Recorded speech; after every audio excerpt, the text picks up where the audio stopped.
അപ്പോൾ വന്നപ്പോഴേ ചൂരമീൻ കൊണ്ടുവന്നു. അങ്ങനെ കട്ട് ചെയ്ത് കുറച്ചെടുത്ത് കറിയും വയ്ക്കാം, കുറച്ചെടുത്ത് പൊരിക്കുകയും ചെയ്യാം കേട്ടാ. പൊരിച്ച് നമുക്ക് ചോറ് തിന്നാം.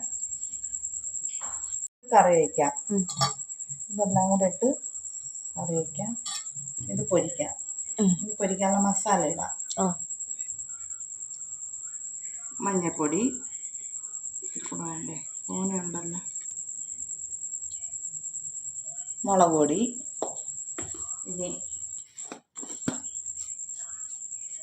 കുരുമുളക് പൊടി, ആവശ്യത്തിന് ഉപ്പ്, ശകലം എണ്ണ ഒഴിച്ച് ഇളക്കാം. മസാല പുരട്ടി വയ്ക്കേ, മസാല പിടിക്കട്ടെ. കറിയിലൊക്കെ പിടിക്കണം.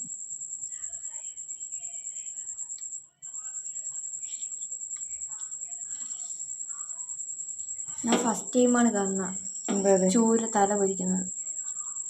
തല പൊരിക്കും. മസാല പിടിക്കട്ടെ. ചോറിട്ടാമ്മ.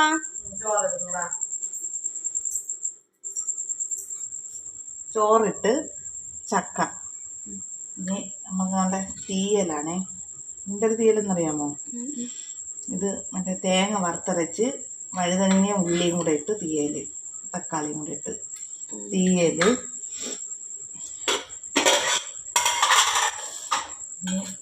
എന്തൊരു തോരൻ? ഇത് ക്യാബേജ് തോരൻ. ക്യാബേജ് തോരൻ. തീയൽ ഓടിക്കളിക്കുന്നു. തീയൽ ചക്കയിൽ വറുത്തിട്ടുണ്ടേ. ഇനി നമുക്ക് കണ്ടേ മോര് കറി.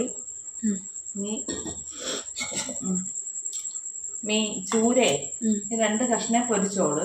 അത് ചാള പൊരിച്ചത് ഉണ്ടായിരുന്നു, ബാക്കി നാളെ പൊരിക്കാം. നിനക്ക് ഇനി ചൂരത്തല വേണമെന്ന് പറഞ്ഞില്ലേ, പൊരിക്കും. അതാ ചൂരത്തല കറിയാക്കി ഇതാക്കി വെച്ചിട്ടുണ്ട്. കഴിക്കണം കേട്ടാ. ഇപ്പം ഇത്രയൊക്കെ ഉള്ളു. മീൻ കിടന്ന് വേഗം